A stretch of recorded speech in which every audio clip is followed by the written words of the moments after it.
Hello guys, magluluto tayo ng patola.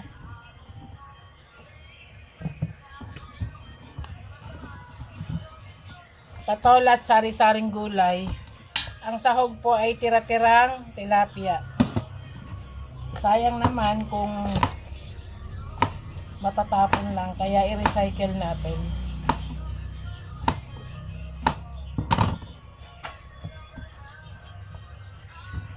At saka meron siyang bulaklak ng kalabasa.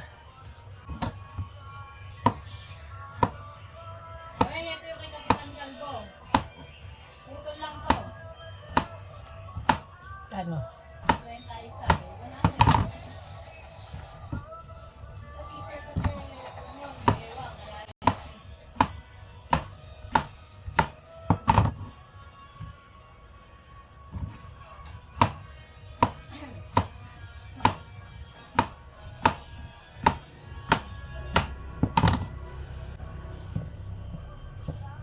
Pagsama-samahin na natin para pare-parehas naman madali siyang maluto.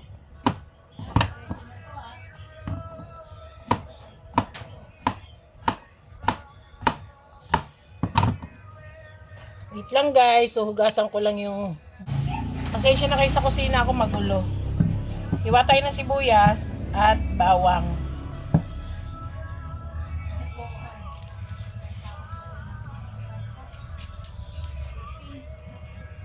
Pasensya na kayo, may tumutugtog na music. Sibuyas at bawang. Yan lang po ang sahog natin kasi budget lang po tayo. Kung ano lang meron sa kusina. At yung mga talbos po dyan, pinagkukuha ko lang sa gilid ng kalsada namin. May tanim po doon.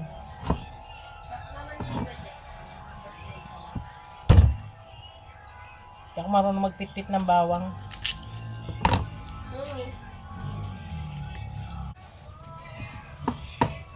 Bawang, sibuyas.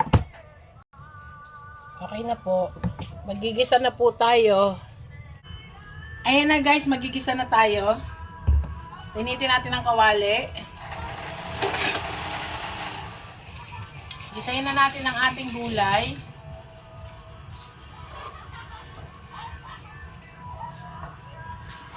Pinagprituhan din po ito ng isda at isda rin naman ang sahog ko, kaya okay lang yan. Para maglasang isda, ayan, mainit lang kawali, lagay na natin sibuyas, pampa-aroma.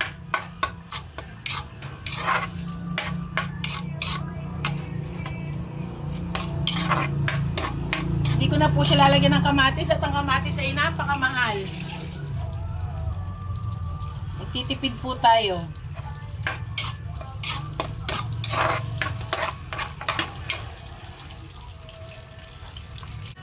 Ayan, okay na ang bawang. Lagay na natin sibuyas.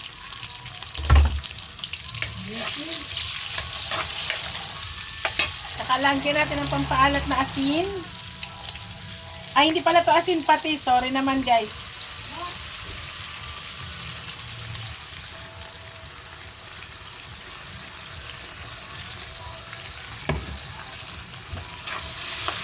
Dagdagan na lang natin mamaya pag matabang.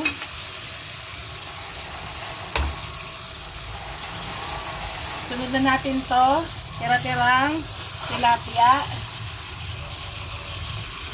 Lagyan natin ng konting tubig para may sabaw. Parang dadagdagan ko pa para sa mga bata. Para mas lumasa, kailangan makulo siya ng konti. Hindi ko na po siya hinimay para mas maganda. Mas makakain siya ng maayos mamaya.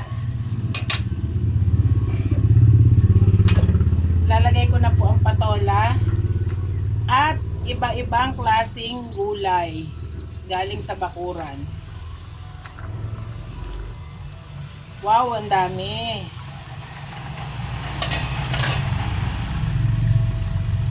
Ang hirap niyang haluin. Dalawahin ko isang dok. Maliit lang po ang aking kawali.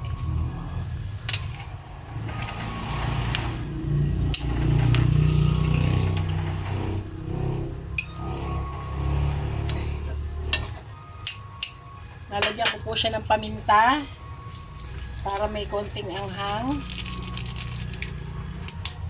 Ito po ay lutong pacham.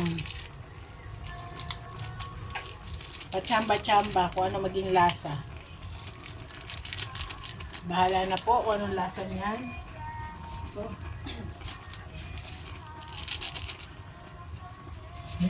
nahihirapan ako mali. Sabi ko sa'yo, yakin lang na yung bangya, no? bigyan po natin ng bechin. Initin mo. Lagay na rin po natin sabay-sabay na ang bulaklak ng kalabasa. Bahala na siya kung ano ang maging lasa niya.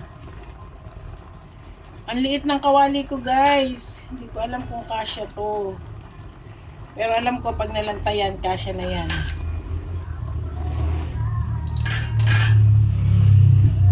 Tsaka natin takpan.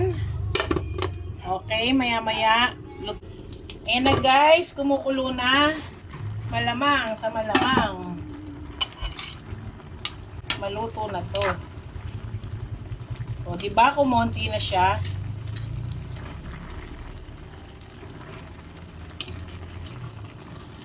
Uy, ayan ang ulam. O, diba?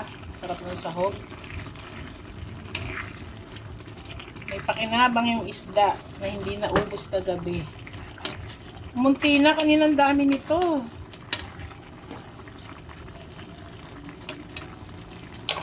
Tikman natin.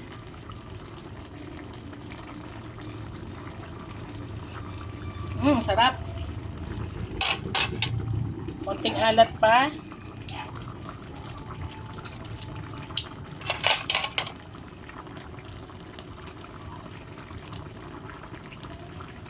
Okay.